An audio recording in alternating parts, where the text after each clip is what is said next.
I'm here in Auburn, Alabama at the Auburn Memorial Park, and I'm here with Tim and Tammy Time. Hey, y'all. Yeah. So we're gonna go through here. There's a couple notable graves in this cemetery, and we're gonna check them out and tell you something about them.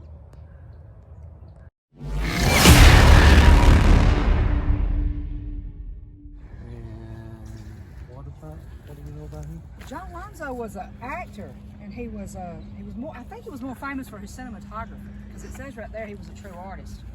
But he directed a lot of movies that we know about. He directed Norma Ray, and he directed Star Trek Generations. Y'all, I'm going off the top of my head for this. He directed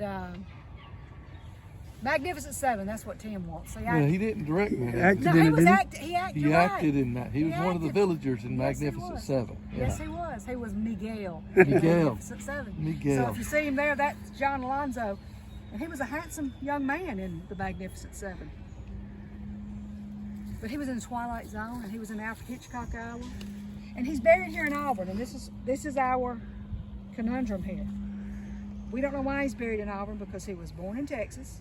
He grew up in Texas and Guadalajara, Mexico.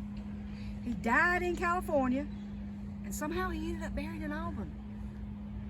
And we was hoping that Danny would know, and he don't know why he's buried in Auburn either. And I don't know, but if anybody else does know, please let us know. Let us know. Yeah. We want to know.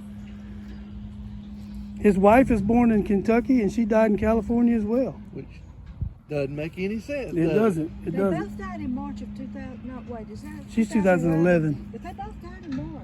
She died 10 years later, but they both died in March. Wow. How they got to Auburn?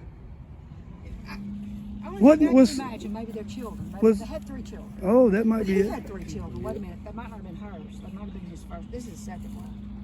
Did really? Norma Ray? Wasn't some of it filmed here? It was filmed at the Covered Bridge Yeah. down in Beulah. So maybe there's a connection there. Maybe it's one of his favorite movies. Never know. Well, you know, where was Still Magnolia's filmed? He did Still Magnolia's. Louisiana, Natchitoches, I think. Okay. I didn't know where it was filmed, but anyway. Just surprising to see There is a little bit of history to the south. someone that of is this, famous. This famous. yeah, Right. and so many stars, movies that we know, and buried in Auburn. He was the cinematographer for Navy SEALs, I think, and Belle Starr. Belle Starr, directed the TV Belle Starr. version. I remember that movie. Yep. That was a good movie. TV show. Had Elizabeth, what's her name? She was the Elizabeth witch. Montgomery. Elizabeth Montgomery. That's right. Bewitched. I have no haunts. No what? No haunts. Oh, I don't know that any of these people are haunting. I'm sure somebody out here is haunting the cemetery. We're haunting it right now.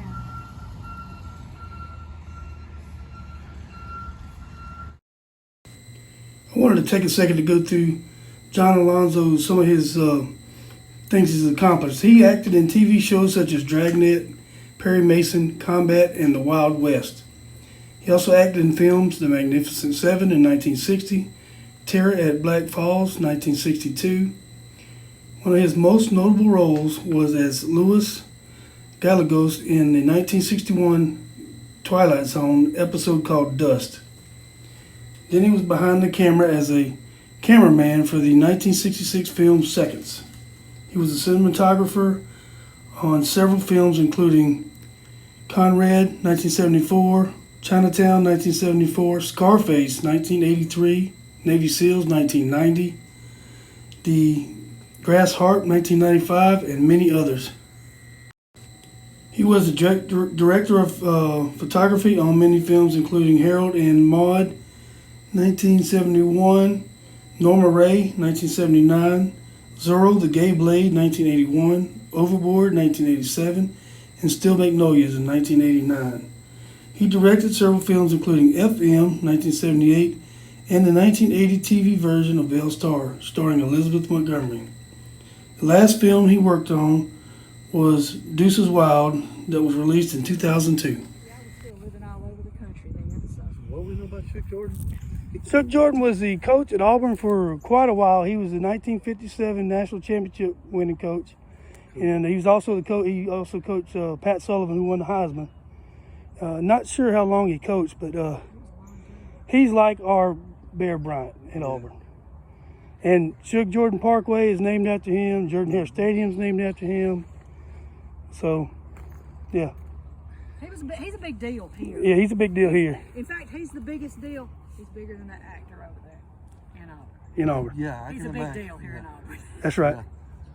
When I first come out here, because I did a video on him about a year ago, I finally found it. And I came out here I didn't know where it was. I just started looking for the Auburn flags.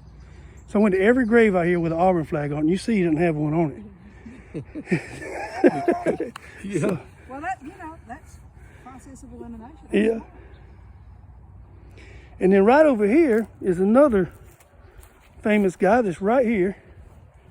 I think they probably knew each other. It's Robert Clayton Freeman. He was a NFL football player. And I think he coached under Shug Jordan after he played football. Let's see. It's Bobby Goose Freeman.